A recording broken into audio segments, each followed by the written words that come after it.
বেহেশত হচ্ছে অসভ্য উদ্যান। আর এই বেহেশতের ভিতরে পৃথিবীর অতৃপ্ত বহুগামী পুরুষদের স্থান হচ্ছে বেহেশত। আর সেই বেহেশতের ভিতরেই আল্লাহ পাক মানুষদেরকে মদ খাওয়াবেন, সুন্দরী সুন্দরী নারী দেবেন। এই সব সুন্দরী নারী আর মদের প্রলোভন দেখিয়ে মানুষকে নামাজ পড়াবার জন্য, রোজা করবার জন্য উৎসাহিত করা হয়েছে। জোরে কর নাউজুবিল্লাহ। কোরআন শরীফে কোথাও বলা হয় নাই যে বেহেশতের মধ্যে আল্লাহ মদ খাওয়াবেন। আছে কোথাও? আছে কোথাও? বরং আল্লাহ রাব্বুল আলামিন বলেছেন জান্নাতে কি পান করাবো শোনো, ওয়াসাকাহুম রাব্বুহুম শারাবান তাহুরা। জান্নাতের ভিতরে তোমাদেরকে পান করানো হবে শারাবান তাহুরা, পবিত্র পানীয়। তাহের এবং তাহুর দুটি কথা। তাহের বলা হয় সেই জিনিসকে যা নিজে পাক আর একজনকে পাক করতে পারে না, যেমন মধু, যেমন তেল, যেমন দুধ নিজে পাক, কিন্তু দুধ দিয়ে যদি কেউ গোসল করে, দুধ দিয়ে যদি কেউ উযু করে, ও নিজে পাক কিন্তু আপনাকেও পাক করতে পারবে না। এটার নাম হচ্ছে তাহের। আর তাহুর বলা হয় সেই জিনিসকে যে নিজেও পাক এবং অন্যকেও পাক করে দিতে পারে, যেমন পানি। পানি নিজে পাক, ওটার দ্বারা উযু করলে, গোসল করলে সেও কি হবে? পাক হয়ে যাবে। আল্লাহ তাই বলেন জান্নাতের ভিতরে ওয়াসাকাহুম রাব্বুহুম শারাবান তাহুরা, জান্নাতের ভিতরে শরাবে তাহুর পান করানো হবে। ওই শরাবটা নিজেই পাক, আর যে পান করবে তাকে আরো পরিচ্ছন্ন পবিত্র করে দেবে। জোরে বলেন সুবহানাল্লাহ। সেই শরাব হবে এমন খিতামুহু মিস্ক, যার মুখগুলি সুন্দর করে সুগন্ধ জিনিস দিয়ে, সুগন্ধি দিয়ে, মিস্ক দিয়ে আটকানো রয়েছে। তারপরে কি? ওয়াফি যালিকা ফালিয়াতানাফাসিল মুতানাফিসুন। এবার এই শরাব পান করার জন্য, এই পবিত্র পানীয় পান করার জন্য প্রতিযোগিতা করো। কে তোমরা প্রতিযোগিতা করে তার কাছে যেতে পারো? কিয়ামতের দিন আল্লাহ পাক জান্নাতে এই জিনিস পান করাবেন, আর ওই পাগলেরা কয় মদ খাওয়াবে। জোরে কান নাউজুবিল্লাহ। যার তো অভ্যাস, সেটাই সে নিজেও তাই চিন্তা করে। আমার বন্ধুগণ, জান্নাতের ভেতরে আল্লাহ রাব্বুল আলামিন এভাবে মধুর না রাখবেন, দুধের ঝর্ণা রাখবেন, সতত প্রবাহিত ঝর্ণা ধারা সেখানে থাকবে। মুত্তাকিনা আলাল আরাইকি লা ইয়ারাউনা ফিহা শামসান ওয়ালা জামহারিরা। জান্নাতীরা ঠেস দিয়ে ছায়ার মধ্যে আরাম করে বসে থাকবেন, না তাদেরকে সূর্যের তাপ জ্বালাতন করবে, আর না তাদের সেখানে কোনো কষ্ট হবে। এমনি করে আরাম করে তারা তার ভেতরে থাকবে, আর সেখানে তাদেরকে সুন্দর করে ছায়া সুনিবিড় এক সুন্দর জান্নাতের ভেতরে সুন্দরতম পরিবেশের মধ্যে আল্লাহ রাব্বুল আলামিন তাদেরকে সেখানে রাখবেন। এরপরে তারা وَإِذَا رَأَيْتَ ثُمَّ رَأَيْتَ نَعِيمًا وَمُلْكًا كَبِيرًا। সেখানে যেদিকেই তাকাবে সেদিকেই শুধু নিয়ামতের সাম্রাজ্য দেখতে পাবে, শুধু নিয়ামত আর নিয়ামত, এগুলি তাদের চোখে পড়বে। সেখানে না সূর্যের তাপ আর না শীতের প্রকোপ, কোনো কষ্ট নাই, মানুষের শরীর থেকে ঘামও বেরোবে না, সেখানে বার্ধক্য এসে কাউকে পীড়া দিবে না। হুজুর একজন বুড়া লোককে বলছিলেন, মিয়া তুমি তো বেহেশতে যাবে না, তুমি তো বুড়া মানুষ, তুমি তো বেহেশতে যাইতে পারবে না। লোকটা কান দিয়ে অস্থির হয়ে গেছে। রাসূল বলছেন যে বেহেশতে বুড়া মানুষ যাবে না, তাহলে তো আমার উপায় নাই। হুজুর বলছেন না, তুমি যখন বেহেশতে যাবে তুমি যুবক হয়ে যাবে। সুবহানাল্লাহ ওয়া বিহামদিহি। একজন কালো মানুষকে হুজুর বলছেন যে কালো মানুষ বেহেশতে যাবে না, সে তো একদম কান্দা হয়রান। হুজুর বলছেন দেখো তুমি যখন বেহেশতে যাবে তুমি কালো থাকবে না, তুমি সুন্দর সুশ্রী হয়ে যাবে। সুবহানাল্লাহ। আমার ভাইয়েরা, ওই জান্নাতের ভিতরে আল্লাহ রাব্বুল আলামিন অগণিত নিয়ামত মানুষের জন্য রেখেছেন, নিজের বান্দার জন্য রেখে দিয়েছেন। ওয়া হুরুন ঈন, বেহেশতীদের জন্য রয়েছে সুন্দর চক্ষুধারী হুরগণ রয়েছে সেখানে জান্নাতীদের জন্য। কামসালিল লুলুইল মাকনুন, যেন সে এতই সুন্দর, যেন গোপনে রক্ষিত মুক্তার মতো, মুক্তা সদৃশ। এভাবে সুন্দর সুন্দরী হুরদেরকে আল্লাহ রাব্বুল আলামিন তার বান্দাদেরকে সেখানে রেখেছেন। লা ইয়াসমাউনা ফিহা লাগওয়ান ওয়ালা তা'সীমান ইল্লা কিলান সালামান সালামা। কোন পাপ সেখানে মানুষ দেখবে না, কোন বাজে কথা সেখানে শুনবে না, শুধু শান্তি আর শান্তি। আল্লাহ রাব্বুল আলামিন মুমিন বান্দাদের বলবেন, উদখুলুল জান্নাতা আনতুম ওয়া আজওয়াজুকুম তুহবারুন। আল্লাহ রাব্বুল আলামিন বলবেন, ও আমার বান্দারা, জান্নাতে প্রবেশ করো, তোমাদের স্ত্রীদেরকে সাথে নিয়ে জান্নাতে চলে যাও। সুবহানাল্লাহ ওয়া বিহামদিহি। তোমাদের স্ত্রীদেরকে নিয়ে, সাথে করে নিয়ে জান্নাতের ভিতরে চলে যাও, সেখানে তোমরা আরামে থাকো। ইউতাফু আলাইহিম বিসহাফিম মিন যাহাবিন ওয়া আকওয়াবিন ওয়া ফিহা মা তাশতাহিল আনফুসু ওয়া তালাজ্জুল আ'য়ুন ওয়া আনতুম ফিহা খালিদুন। তাদের সামনে সেখানে স্বর্ণ নির্মিত থালা এবং সমস্ত পাত্র তাদের সামনে ঘুরতে থাকবে। তারা সেখানে আরামে মন ভোলানো সাজ সজ্জা সরঞ্জামাদি ইত্যাদি দেখে তারা সেখানে অবাক হয়ে যাবে। এত সুন্দর জান্নাতের পরিবেশ দেখে তারা হয়রান হয়ে যাবে। এই জান্নাতীদেরকে আল্লাহ রাব্বুল আলামিন ফেরেশতাদেরকে অর্ডার করবেন, ও আমার ফেরেশতারা, আমার এই বান্দাগুলিকে জান্নাতের দিকে নিয়ে যাও। وسيق الذين اتقوا ربهم إلى الجنة زمرا। যারা আল্লাহকে ভয় করে জীবন চালায়েছে, আল্লাহকে ভয় করে যারা জীবন সমাজ ব্যক্তি পরিবার রাষ্ট্র পরিচালনা করেছে, আল্লাহ রাব্বুল আলামিন বলবেন, ও আমার ফেরেশতারা, আমার এই বান্দাগুলিকে জান্নাতের দিকে নিয়ে যা। ফেরেশতারা জান্নাতীদেরকে হাকায়া জান্নাতের দিকে নিয়ে যেতে থাকবে।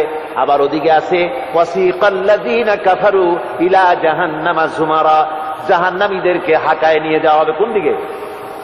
কোন দিকে? জাহান্নামের দিকে। এখন ওয়াসিকা মানে হাকায় নিয়ে যাওয়া, বেহেশতীদেরকেও হাকায় নিয়ে যাবে, আর জান্নাতীদের কি কয় দোজখী যারা, তাদেরকেও হাকায় নেওয়া হবে, আর বেহেশতীদেরকেও হাকায় নেওয়া হবে। এটা কেমন কথা? দুই জায়গায় হাকানি খাওয়ান লাগবে। হাকানি বোঝেন তো? ধাক্কা। তো দুই জায়গায় ধাক্কা খাইতে হবে, তাহলে কিরকম বেহেশত যে ফেরেশতাদের ধাক্কা খাইতে খাইতে যাওয়া লাগবে? ব্যাপারটা কি আমার ভাইরা? ব্যাপারটা হচ্ছে এই, আমি দৃষ্টান্ত দিতে গিয়া বলি, অনেকদিন বন্ধুর সঙ্গে দেখা হয় নাই, বহু বছর পর হঠাৎ করে এক বন্ধু আর এক বন্ধুর বাড়িতে এসেছে, যে বলছে, ভাই যদিও বহু বছর পর এসেছি, কিন্তু আমার হাতে সময় নাই, আজ আমি বেশ সময় তোমার বাড়িতে থাকবো না। ওই বাড়িওয়ালা বন্ধু বলে, বন্ধু যতই ব্যস্ততা তুমি দেখাও না কেন, আজকে যখন তোমার একবার পাইছি, আমি তোমাকে ছাড়বো না। এই হলো একটা ছাড়বো না। আর ঢাকা হাইকোর্টের সামনে থেকে মকিম গাজী পালায় গেছে, ডাকাত। পুলিশ খুঁজতে খুঁজতে হয়রান হইয়া এই ডাকাতটারে যদি পাওয়া যায়, আর ওই ডাকাত যদি বলে, স্যার আপনি আমার ধর্মের ভাই, আপনি আমার বাপ, আপনি মেহেরবানি করে আমাকে ছেড়ে দেন, পুলিশ বলবে, বেটা গোটা পুলিশ বাহিনী তোর জন্য হয়রান, তোরে যখন একবার পাইছি তোরে আর ছাড়বো না। তাহলে বন্ধুর ছাড়বো না আর পুলিশের ছাড়বো না এক জিনিস? এক জিনিস না। জাহান্নামীদেরকে ধাক্কা মারতে মারতে জাহান্নামের দিকে নিয়ে যাবে, জাহান্নামের দিকে যেতে চাইবে না, তাই ধাক্কা মারা লাগবে। আর বেহেশতীদের ধাক্কা মারা লাগবে কেন? বেহেশতীরা যখন জান্নাতের দিকে যেতে থাকবে, ওদের জন্য লাল কার্পেট সম্বর্ধনা দেওয়া হবে। দুনিয়ার পচা লাল কার্পেট না, এত সুন্দর করে সাজানো থাকবে। এক একটা মঞ্জিলে যখন যাবে, জান্নাতীদের জন্য সাজানো মঞ্জিল দেখে তারা মনে করবে এইটাই বুঝি বেহেশত। ঘটি বাটি লোটা যা আছে তাই নিয়ে ওইখানে বসে পড়বে।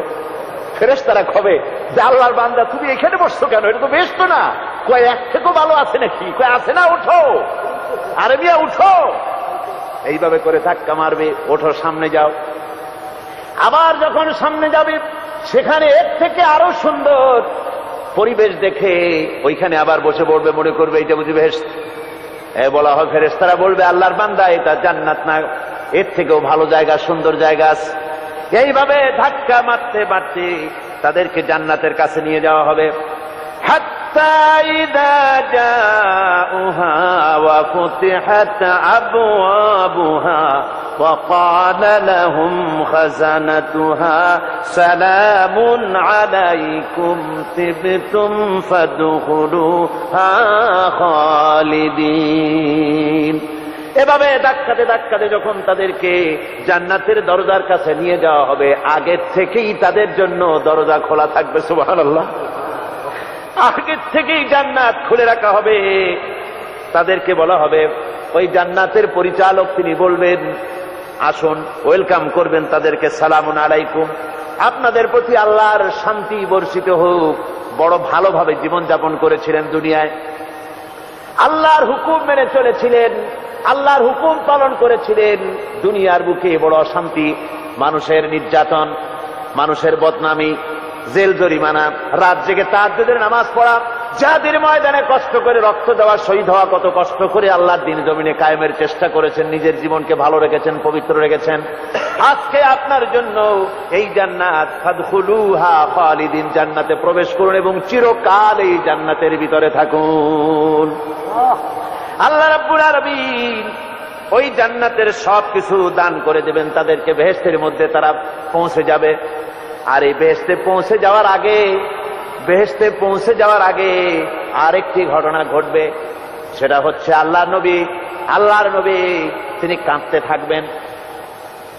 আল্লাহ রাব্বুল আলামিন বলবেন, নবী আপনি কাঁদেন কেন? আজকে তো আপনার কাঁদার দিন না, আজকে তো কাঁদার দিন না, কেন কাঁদেন?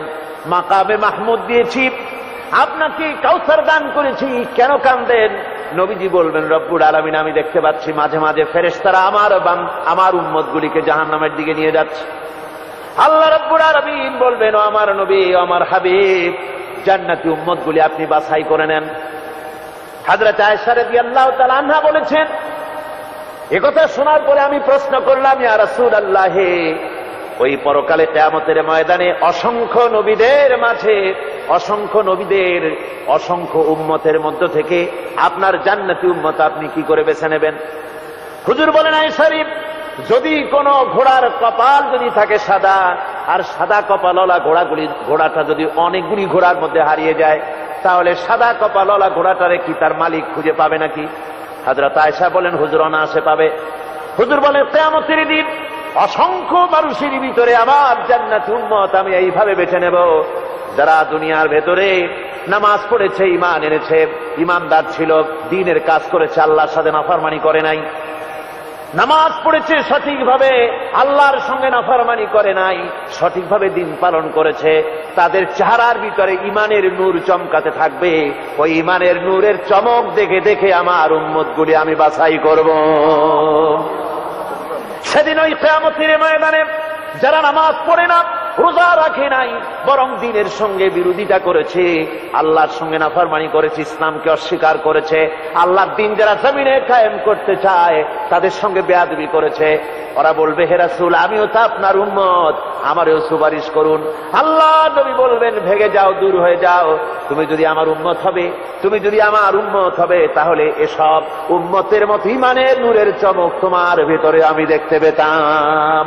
ওই হাসরের ময়দানে আল্লাহ নবী যদি বলেন, তুমি আমার উম্মত নও, ভেগে যাও, এর থেকে অসহায়, এর থেকে এতিম অবস্থার মানুষের জন্য কিছু হতে পারে না। আল্লাহ এই দুরবস্থা থেকে আমাদেরকে যেন হেফাজত করেন। আল্লাহ রব্বুল আলামিন যেন আমাদেরকে নবীর সুপারিশ কিয়ামতের দিন আমাদের জন্য নসিব করে দেন। জোরে বলেন আমিন। আমার ভাইরা, জান্নাতের ভিতরে সব সেটেল হয়ে গেল।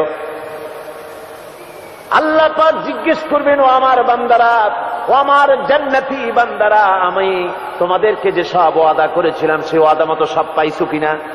আমি ওয়াদা করেছিলাম আমার জন্য রাত জেগে যদি তাহাজ্জুদের নামাজ পড়ো, নামাজ, রোজা, হজ, যাকাত যদি করো, আমার দিন কায়েমের জন্য যদি আন্দোলন করো, রক্ত যাও, আমার জন্য যদি কষ্ট করো, শহীদ হও, তাহলে আমি তোমাদেরকে জান্নাত দেব। যত ওয়াদা করছিলাম তা পেয়েছো কিনা?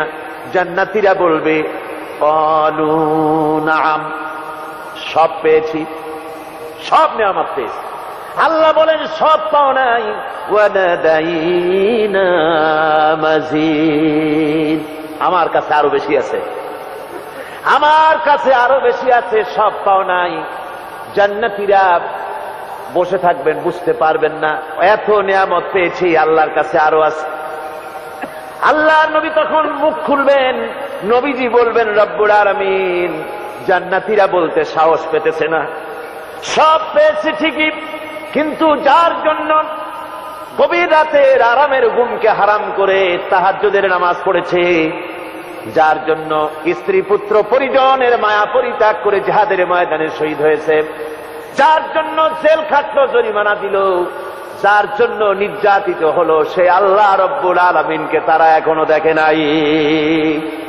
আল্লাহ রব্বুল আলামিন বলবেন, আমি আমার বান্দার সে আরজি পুরা করব।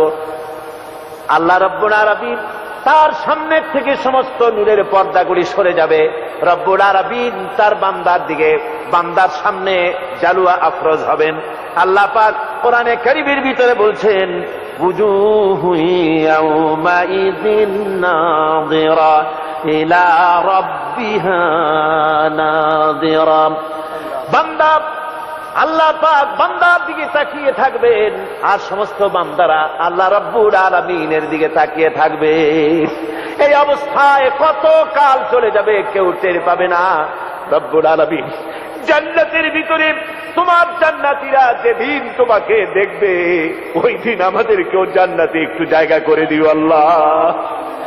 আমরা যেন ওই জান্নাতের ভেতরে বসার জায়গা যদি না পাই, আমরা গুনাহগার মানুষ, জান্নাতের কোন একটু জায়গায় ঠাঁই করে দিও যেন তোমারে দেখতে পাই। আয় আল্লাহ, তোমাকে দেখার তৌফিক আমাদের দিও, ধরে বলেন আমিন। হযরতে মাহবুবে রব্বানী কুতুবে সুবহানী শেখ মহিউদ্দিন আব্দুল কাদের জিলানী রাহমাতুল্লাহ আলাইহি তিনি বলেছেন, মুনাজাত করতে গিয়ে আবেগে বলেছেন, রব্বুল আলামিন, তুমি যদি দয়া করে আমাকে জান্নাত দাও, আর তোমাকে যদি আমি না পাই, তুমি যদি আমার সঙ্গে দেখা না করো, আমারে যদি কথা না বলো, তাহলে এই জান্নাত আমার কোনো লাভ নাই। আর আমাকে যদি জাহান্নাম দিয়ে দাও, আর মাঝে মধ্যে তুমি যদি জিজ্ঞাসা করো মহিউদ্দিন কেমন আছো, তাহলে এই জাহান্নাম আমার জন্য বেহেশত হয়ে যাবে। আয় আল্লাহ, আমি শুধু তোমারই চাই, শুধু তোমারে দেখতে চাই। আল্লাহ রাব্বুল আলামিনকে যেন আমরা দেখতে পারি, আল্লাহর সঙ্গে যেন দেখা করতে পারি। আমার ভাইয়েরা, আল্লাহ পাক তাই কোরআনে কারীমের মধ্যে এসব কথা স্পষ্ট করে বলে দিয়েছেন। আল্লাহর সঙ্গে যারা দেখা করতে চায়, আল্লাহর সঙ্গে যারা কিয়ামতের দিন আল্লাহর সঙ্গে যারা দেখা করতে চাইবে, তাদেরকে শিরক মুক্ত জীবন যাপন করতে হবে, আর আল্লাহর দ্বীনকে পরিপূর্ণভাবে আমল করা লাগবে। এবার আল্লাহ পাক বলছেন, ওয়ায়াউমা ইয়াহশুরুহুম ওয়া মা ইয়াবুদুনা মিন দুনিল্লাহি ফায়াকুলু আনতুম আদলালতুম ইবাদি হাউলাই আম হুম দাল্লুস সাবিল। ওয়ায়াউমা ইয়াহশুরুহুম ওয়া মা ইয়াবুদুনা মিন দুনিল্লাহ, কিয়ামতের দিন আল্লাহ তাদেরকেও ঘেরাও করবেন, আর যারা এদের ইবাদত করত তাদেরকেও আল্লাহ একত্রিত করবেন। তারপরে আল্লাহ বলবেন, ফায়াকুলু আনতুম আদলালতুম ইবাদি হাউলাই, তোমরা কি আমার এই সব বান্দাদেরকে পথভ্রষ্ট করেছিলে? আম হুম দাল্লুস সাবিল, না এরাই সঠিক পথ থেকে ভুলে গিয়ে বিভ্রান্ত হয়েছিল, গোমরাহ হয়েছিল? কোনটি? قالوا سبحانك ما كان ينبغي لنا أن نتخذ من دونك من أولياء ولكن متعتهم وآباءهم حتى نسوا الذكر وكانوا قوما بورا। আল্লাহ পাক বলছেন যে ওরা তখন বলবে যে আপনার পবিত্রতা ঘোষণা করছি, মহান পবিত্র আপনার সত্তা। আমাদের জন্য কি ক্ষমতা ছিল, আমাদের জন্য কি ক্ষমতা ছিল যে আমরা আপনাকে ছেড়ে দিয়ে এদেরকে মাওলা বলে গ্রহণ করি?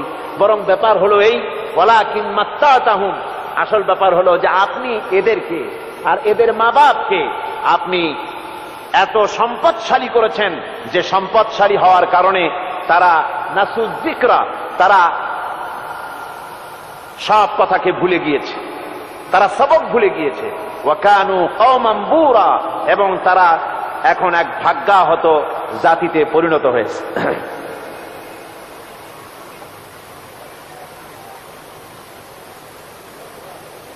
অর্থাৎ কিয়ামতের দিন এই সমস্ত মানুষেরা যাদেরকে ডেকেছিল, যাদেরকে এরা মাবুদ মনে করেছিল, যাদেরকে খোদা মনে করেছিল, যাদেরকে ডাকত, যাদের ইবাদত করত, যাদের পূজা করত, তাদেরকেও একত্রিত করা হবে। যেমন ঈসা আলাইহিস সালামকে খ্রিস্টানেরা আল্লাহর পুত্র বলেছে। وقالت النصارى المسيح ابن الله, খ্রিস্টানেরা ঈসা আলাইহিস সালামকে আল্লাহর পুত্র বলেছে। কিয়ামতের দিন হযরত ঈসা আলাইহিস সালামকে আল্লাহ রাব্বুল আলামিন হাজির করবেন খ্রিস্টানদের সামনে। একথা কোরআনে কারীমে বর্ণনা করা হচ্ছে। وَإِذْ قَالَ اللَّهُ يَا عِيسَى ابْنَ مَرْيَمَ أَنْتَ قُلْتَ لِلنَّاسِ اتَّخِذُونِي وَأُمِّيَ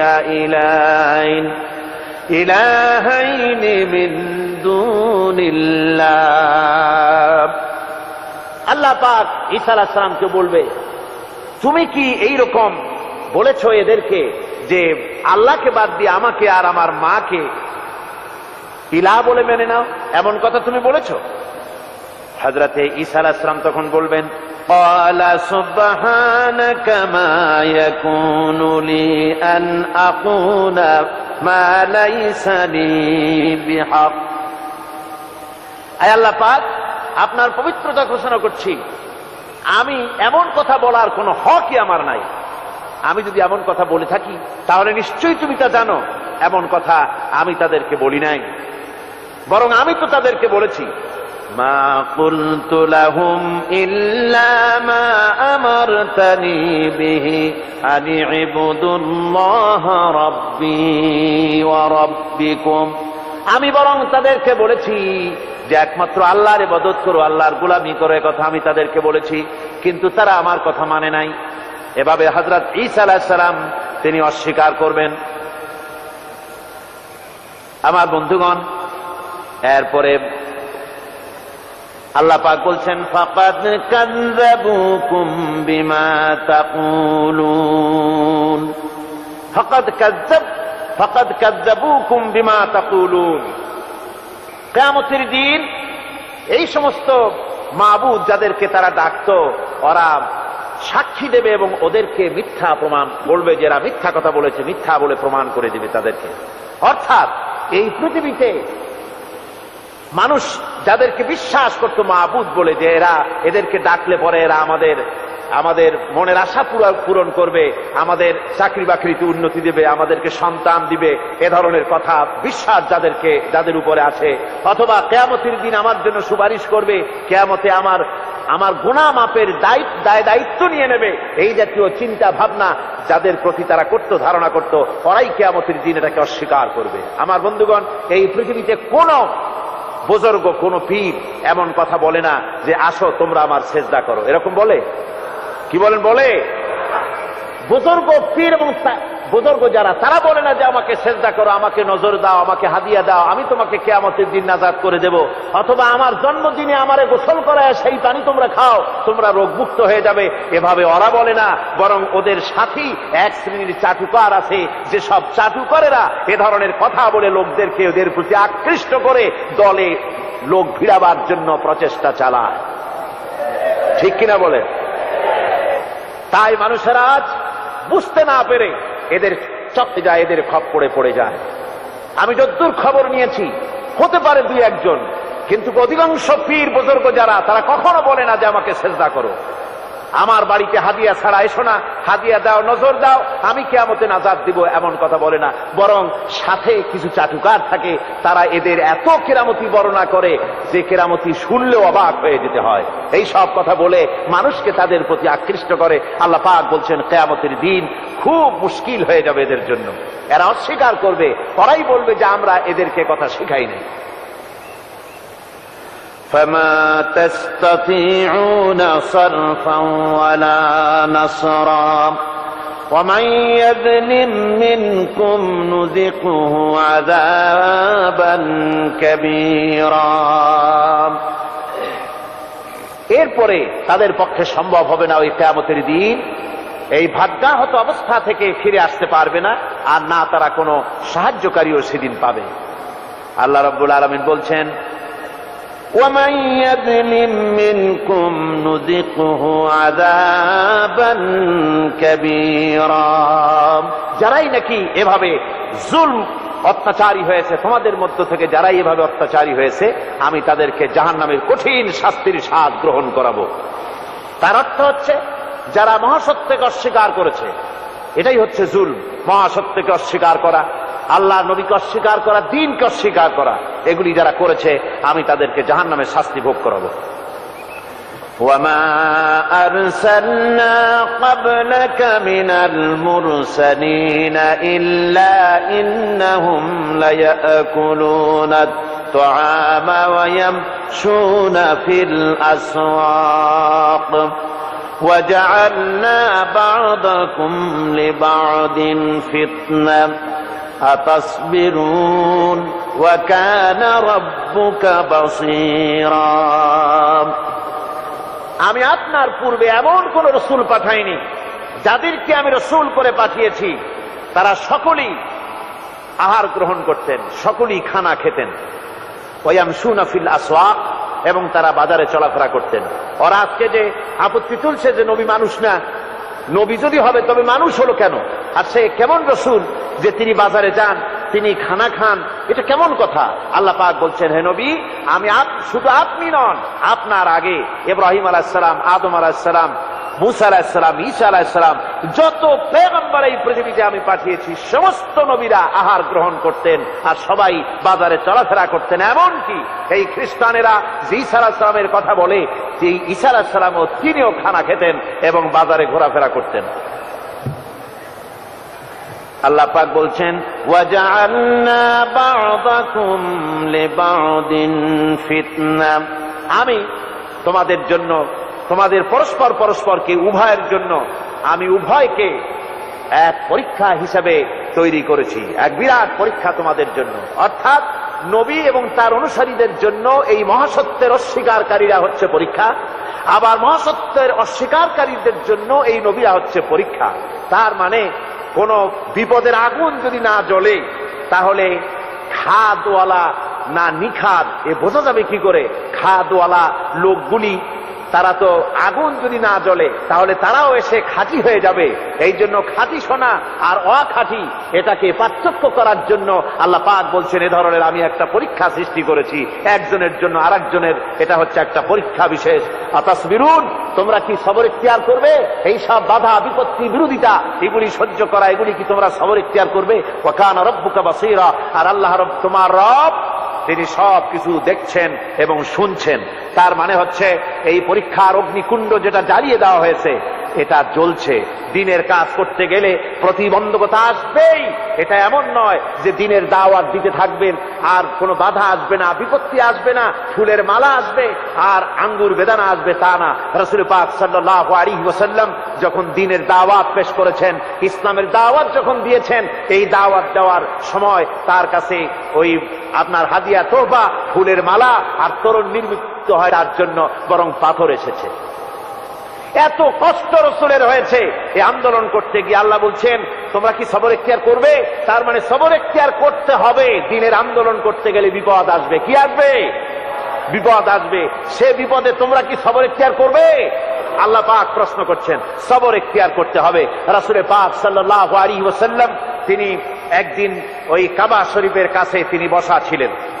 বুখারী শরীফের ভেতরে এসেছে, ওয়ান খাব্বাব বিন আরিফ রাদিয়াল্লাহু তাআলা আনহু أنه قال شكونا إلى رسول الله صلى الله عليه وسلم وهو متوسد بردة له في ظل الكعبة।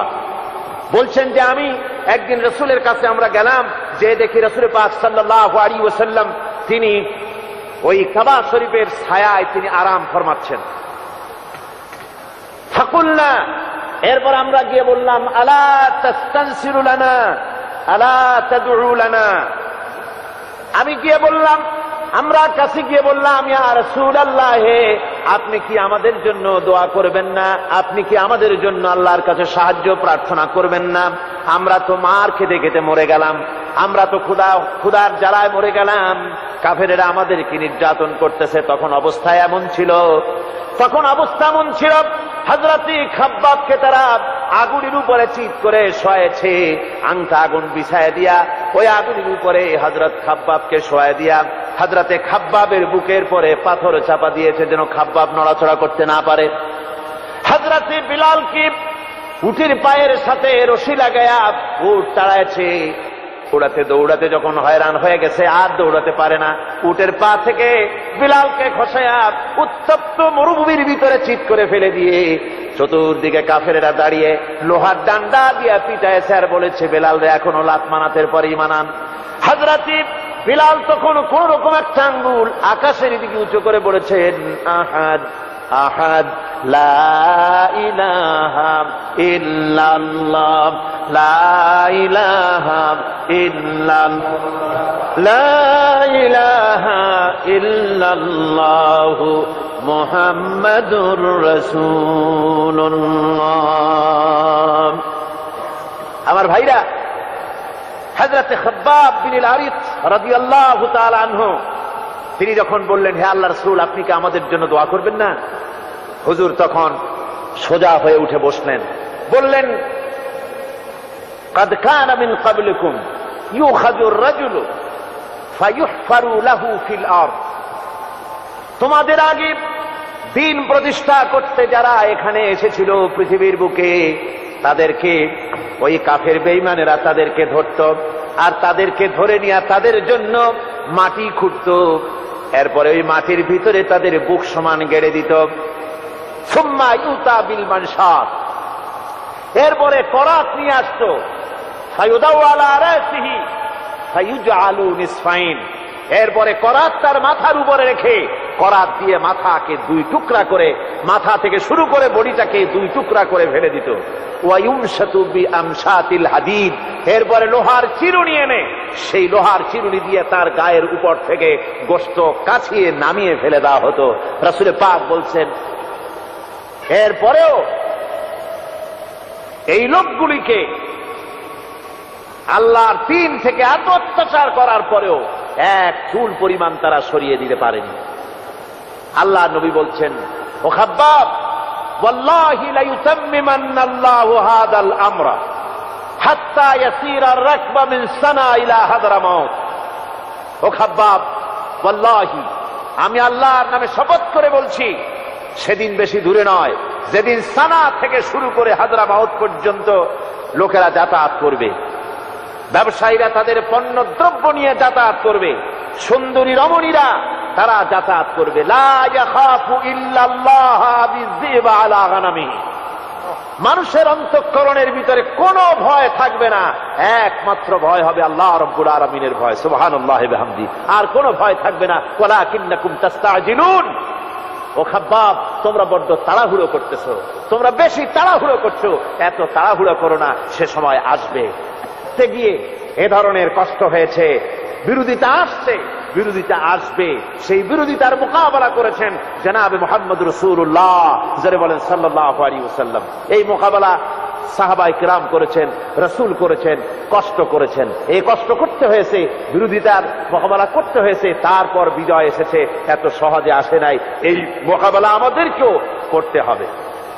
আমার বন্ধুগণ, আল্লাহ পাক বলেছেন, বিরোধিতা যদি তোমার সামনে আসে, বিরোধিতা আসবে, বিরোধিতার মোকাবেলাও তোমাদেরকেই করতে হবে, কিন্তু মনে রেখো, এ দিন হচ্ছে আমার, আমি এ দিনের বিরোধিতা যারা করবে আমি তাদের মোকাবেলা করব। ওয়া কানা হাক্কান আলাইনা নাসরুল মুমিনিন, মুমিনদেরকে সাহায্য করা আমি আল্লাহর জন্য ওয়াজিব, আমি আল্লাহর জন্য হক মুমিনদেরকে সাহায্য করা। আর এই যে বাধা, এই যে বিপত্তি, ইসলামের বিরুদ্ধে সংশয় সন্দেহ সৃষ্টি করা, মারামারি সৃষ্টি করা, ত্রাস সৃষ্টি করা, এটা নতুন কিছু নয়। সতীজা কা রহা হ্যায় আসল সে তা ইমরোজ, সতীজা কা রহা হ্যায় আসল সে তা ইমরোজ, चरागे मुस्तफा भी से शरारे बुलहबी। সেই প্রথম দিন থেকে শুরু হয়েছে ইসলামী আন্দোলনের সাথে বিরোধিতা করা। আবুল আহাব মুহাম্মদ সাল্লাল্লাহু আলাইহি ওয়াসাল্লামের সাথে, মুস্তাফা বি চেরাগের সাথে, আল্লাহর দ্বীনের সাথে এই বিরোধিতা শুরু হয়েছে। সেই প্রথম দিন থেকে এই বিরোধিতা ছিল, আছে, থাকবে। কিন্তু এরপরেও আল্লাহ তার দ্বীনকে বিজয়ী করবেন। আল্লাহ রাব্বুল আলামিন কোরআনে কারিমে বলেছেন, ইউরিদুনা লিয়ুতফিউ নূরাল্লাহি বিআফওয়াহিহিম ওয়াল্লাহু মুতিম্মু নূরিহি ওয়ালাউ কারিহাল কাফিরুন। মহান আল্লাহ রাব্বুল আলামিন বলেন, ওরা চায় মুখের ফু দিয়া আমার আলোকে নির্বাপিত করে দেবে, আমার দ্বীনকে দুনিয়া থেকে মিটায় দেবে। আল্লাহ বলেন, আমি আমার দ্বীনকে পূর্ণতা দান করব, তাতে কাফির বেঈমানদের মনের ভিতরে যত জ্বালা যন্ত্রণা হোক না কেন, ওদের মনে যত কষ্ট হোক, আমার দ্বীন আমি সমুন্নত করে রাখবো, কেউ ঠেকাতে পারবে না। দেখেন না, আবু জাহেল চেয়েছিল মক্কা রাসূলের মক্কি জিন্দেগিতে রাসূলকে বন্ধ করে দেবে, আশহাদু আন্না মুহাম্মাদার রাসূলুল্লাহ আওয়াজকে বন্ধ করে দেবে। কিন্তু আবু জাহেল শেষ হয়ে গেছে, মুহাম্মদ সাল্লাল্লাহু আলাইহি ওয়াসাল্লামের নেতৃত্ব আছে না নাই? হুজুরের এই কলেমার আওয়াজ আজ আছে কি নাই? আজও আছে। আমি ইউরোপে যখন বক্তৃতা করতে গেছি কয়েক বছর আগে, সান্ডারল্যান্ডে বক্তৃতা করতেছিলাম, নর্থ সির পারে। মাগরিবের আযান যখন হয়ে গেল, মিনারা থেকে আওয়াজ বেরোলো, মাইকের থেকে আওয়াজ বেরোলো, আশহাদু আন্না মুহাম্মাদার রাসূলুল্লাহ। আযান যখন বেরিয়ে গেল, আমি লক্ষ্য করলাম আযান পাহাড়ে পর্বতে ধ্বনিত প্রতিধ্বনিত হয়ে ইথারের বুক ছেড়ে সমুদ্রের উপর দিয়ে দিক দিগন্তে ছুটে পড়তেছে। আমার মনে পড়ল বিশ্বকবি, কবি সম্রাট আল্লামা ইকবালের কথা মনে পড়ে গেল। মহাকবি আল্লামা ইকবাল বলেছেন, মাগরিব কি ওয়াদিউ মে গুঁজি আযা হামারি, मगरिब की वादियों में गूंजी अदा हमारी, थमथा न था किसी से सैर रवां हमारा। প্রাচ্য এবং প্রত্যুচ্ছে পাহাড়ি পর্বতে, সমুদ্রে, মহাসমুদ্রে, নদী আর বনে জঙ্গলে, জনপদে সর্বত্র কলেমার আওয়াজ ছড়িয়ে পড়বে। পৃথিবীর কারো ক্ষমতা নাই এই আওয়াজকে দুনিয়া থেকে মিটিয়ে দিতে পারে। জোরে বলেন সুবহানাল্লাহ। আওয়াজ বন্ধ করার ক্ষমতা পৃথিবীতে কারো নাই। সে আওয়াজ চলছে, চলবে। সুতরাং আমাদেরকে ধৈর্য ধরতে হবে। আল্লাহর দ্বীন বিজয়ী হবে জমিনে, সেজন্য আমাদেরকে পরীক্ষা দিতে হবে, আমাদেরকে কষ্ট করতে হবে, আমাদেরকে আন্দোলনে শরীক হতে হবে। আন্দোলনে শরীক হতে হবে, নিজেকে, নিজের স্ত্রী, পুত্র, পরিজন সকলকে নিয়ে এই আন্দোলনে শরীক হতে হবে। আল্লাহর দ্বীন যতক্ষণ না বাস্তবায়িত হচ্ছে, ততক্ষণ পর্যন্ত ব্যক্তিতে, পরিবারে, সমাজে ও রাষ্ট্রে কোনো শান্তি আসবে না। আসবে শান্তি? আসবে শান্তি? কত কিছুই তো দেখলাম আমরা, কত মতবাদ দেখলাম, কিন্তু কোন মতবাদী পৃথিবীর বুকে শান্তি দিতে পারে নাই। পৃথিবীতে সমাজতন্ত্র শান্তি দিবে বলে কত গীত গাইল, আর তারপরে সেই সমাজতন্ত্র দুনিয়া থেকে আল্লাহ পাক বিদায় করে দিলেন। সমাজতন্ত্রের হোতা সেই লেনিন, বিশাল মূর্তি, 52 ফিট উঁচা, 20 টন ওজনের ব্রোঞ্জ দিয়ে তৈরি করে এই বিশাল মূর্তি তৈরি করে রাখা হয়েছিল। সেই মূর্তি ক্রেনে উঠাইয়া, আমি বলেছি যে দুনিয়ার মানুষ যখন চলে প্লেনে, লেনিন চড়েছে তখন ক্রেনে, ওইটারে উঁচা করিয়া তারপরে ফেলাইছে।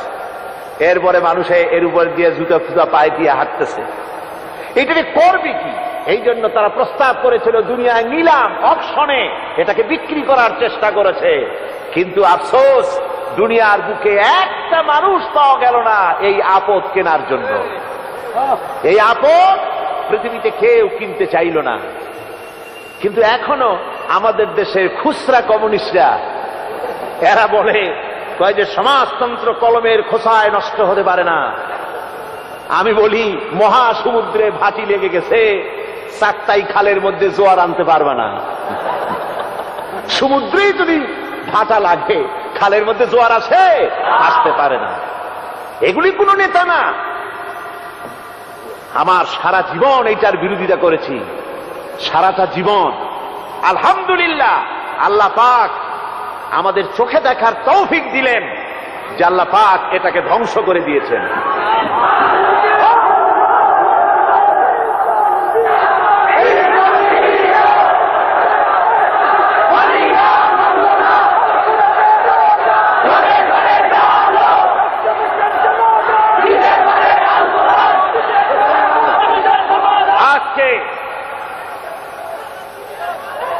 আমার সমস্ত এই ভাইদেরকে বলবো, সমাজতন্ত্রী ভাইদের বলবো, ফিরে আসো, ফিরে আসো। তোমাদের জন্য আমাদের বুকে রয়েছে দরদ। আমাদের বুকে কি হিংসা নাকি? না, মোটেই না। আল্লাহর কসম, তোমাদের বিরুদ্ধে আমাদের কোনো বিদ্বেষ নাই, কোনো হিংসা নাই। তোমাদের জন্য আছে বুক ভরা দরদ। ফিরে আসো। মসজিদের দরওয়াজা খোলা, সমাজতন্ত্রের পথ, কমিউনিস্টদের পথ ছাড়ো। তোমাদের নেতারা, তারা তো যাওয়ার জায়গা নাই, তারা এটারে ব্যবসা করার জন্য নানান কথা তারা বলবে, এটারে বাঁচায় রাখার জন্য চেষ্টা করবে। তারা বলে এখন এই কর্মীদেরকে চাঙ্গা করার জন্য বলে যে কমরেড মণি সিং কাল জয়ী সংগ্রামী পুরুষ। আশ্চর্য কথা, মণি সিং এর মতো একটা পচা কাফের, ও হয়েছে কালজয়ী পুরুষ, আর তা লেখে মুসলমানের পত্রিকায়। নাউজুবিল্লাহ পড়েন।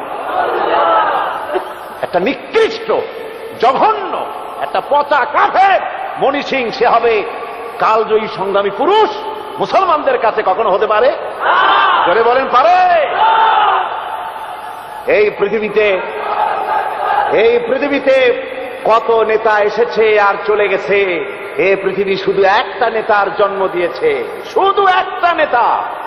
সে নেতার নাম সৈয়দুল মুরসালিন, আশরাফুল আম্বিয়া, রাহমাতুল লিল আলামিন, জনাব মুহাম্মদ রাসূলুল্লাহ সাল্লাল্লাহু আলাইহি ওয়াসাল্লাম, একমাত্র নেতা।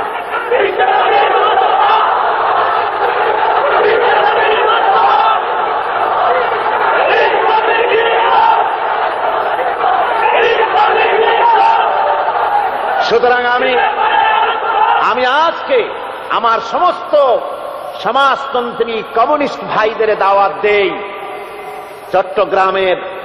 চট্টগ্রামেই যখন এটা করতেছি, এখানকার লোকদেরই দাওয়াত দেই, আর বিশেষভাবে সারা দুনিয়ার কমিউনিস্টদের দাওয়াত দেই।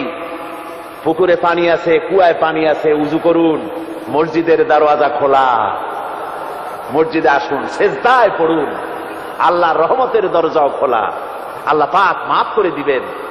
এটা ছাড়া কোনো পথ নাই, এই আদর্শ ছাড়া আর কোনো আদর্শ নাই। রাসূল হচ্ছেন কেবলমাত্র আদর্শ, একমাত্র আদর্শ। তিনি ছাড়া আমাদের কোন আর আদর্শ আছে নাকি? কি বলেন, আছে? নাই। সেই আদর্শই আসুন আমরা পালন করি। আল্লাহর নবীকে ছেড়ে দিয়ে, ইসলামের আদর্শ ছেড়ে দিয়ে আর কোন পথে আমরা মুক্তি পেতে পারবো না। ওই যে হযরতে আবু উবাইদা ইবনুল জাররাহ রাদিয়াল্লাহু তাআলা আনহু, তার নেতৃত্বে যখন জেরুজালেম মুসলমানদের দখলে যখন এসে গেল, সেখানকার রাষ্ট্রপ্রধান বললেন আপনাদের হাতে, আপনাদের কাছে সারেন্ডার করব না, সারেন্ডার করার জন্য আমিরুল মুমিনিনকে ডাকেন। আমিরুল মুমিনিন আসার পথে খাদেমকে কখনো উঠালেন, কখনো নিজে দড়ি ধরে টানলেন। এ ঘটনা তো আপনারা জানেন নাকি? জানেন না? এরপরে যখন জেরুজালেমের কাছে এসেছেন, তখন পালা পড়েছে আমিরুল মুমিনিন টানবেন আর খাদেম বসা থাকবেন। এবার খাদেম বলতে লাগলো, হুজুর মেহেরবানি করে আপনি এবার বসুন, আমি দড়ি ধরে টানি। ওই হাজার হাজার লোক দেখা যায় দূরে দাঁড়িয়ে আছে আপনাকে ইস্তেকবাল করার জন্য। হযরত ওমর বলেন, আমি যদি তা করি তাহলে আমার নিজের সম্মান বাঁচাবার জন্য তা করব, আর এতে তোমার হক নষ্ট হবে, কিয়ামতে আমি আল্লাহর কাছে দায়ী হয়ে যাব। সুতরাং আমার সম্মানের জন্য আমি এটা করতে পারি না। হযরত ওমর দড়ি ধরে টানতে টানতে চলে গেলেন নগরীর কিনারায়। যারা এসেছেন রিসিপশন দিতে, ইস্তেকবাল করতে, তারা সঙ্গত কারণেই মনে করেছেন যিনি উপরে বসা আছেন উনি হবেন রাষ্ট্রপ্রধান আমিরুল মুমিনিন ওমর ইবনুল খাত্তাব রাদিয়াল্লাহু তাআলা আনহু। ওরা দূরের থেকে সকলেই ওই খাদেমকে স্যালুট করতেছে, সালাম দিতেছে। হযরতে আবু উবাইদা ইবনুল জাররাহ রাদিয়াল্লাহু তাআলা আনহু তিনি খুব চিন্তায় পড়ে গেলেন। হযরত ওমরের হাত ধরে এক কোণায় টেনে নিয়ে বললেন, ভাই ওমর, কি কাজটা করলেন? এইভাবে করে এত মানুষ, এরা শিক্ষিত মানুষ, সিভিলাইজড, এরা সম্মানিত, আপনাকে খায়রে মাকদাম করার জন্য, ইস্তেকবাল করার জন্য এসেছে এখানে, আর আপনি উটের দড়ি ধরে টানতে টানতে এখানে আসছেন, আর তারপরে একটা ভালো জামা পর্যন্ত গায়ে দিয়ে আসেন নাই, মদিনায় যে ছেঁড়া জামাটা গায়ে দেন সেইটা গায়ে দিয়ে আসছেন, কেমন কথা?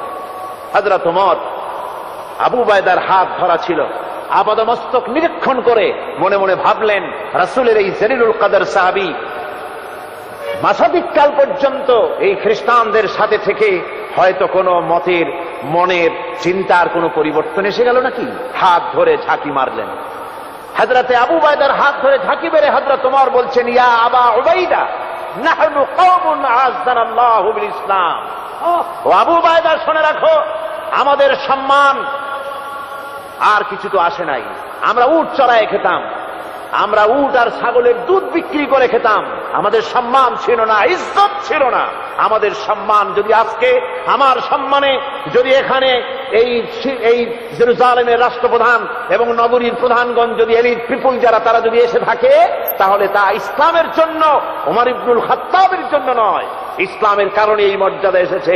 কুল্লামা তলাবনাল ইজ্জাতা খারিজাল ইসলাম আযাল্লানাল্লাহ। যখনই ইসলাম বহির্ভূত কোন আদর্শ আমরা গ্রহণ করতে যাব, তখনই আমরা ক্ষতিগ্রস্ত হব, ধ্বংস হব, হালাক হব, আমরা নেস্তনাবুদ হব, আমাদের অস্তিত্ব পৃথিবীর মাটি থেকে বিলুপ্ত হয়ে যাবে। সুতরাং আমাদের বেঁচে থাকার দলিল যেমন কোরআন, আমাদের আদর্শ তেমন ইসলাম, আমাদের নমুনা হচ্ছেন মুহাম্মদ রাসূলুল্লাহ সাল্লাল্লাহু আলাইহি ওয়াসাল্লাম। লাকাদ কানা লাকুম ফি রাসূলিল্লাহি উসওয়াতুন হাসানাহ। একমাত্র গ্রহণযোগ্য মহত্তম আদর্শ রয়েছে তোমাদের রাসূলের ভেতরেই আদর্শ, তাকেই অনুকরণ করতে হবে, তার আদর্শকেই সামনে নিতে হবে, আর এই বিরাট পরীক্ষার মোকাবেলা করতে হবে। পরীক্ষা আমাদেরকে দিতে হবে, পরীক্ষায় আমাদের পাশ করতে হবে। পরীক্ষায় পাশ করেছেন জনাবে মুহাম্মদ রাসূলুল্লাহ সাল্লাল্লাহু আলাইহি ওয়াসাল্লাম।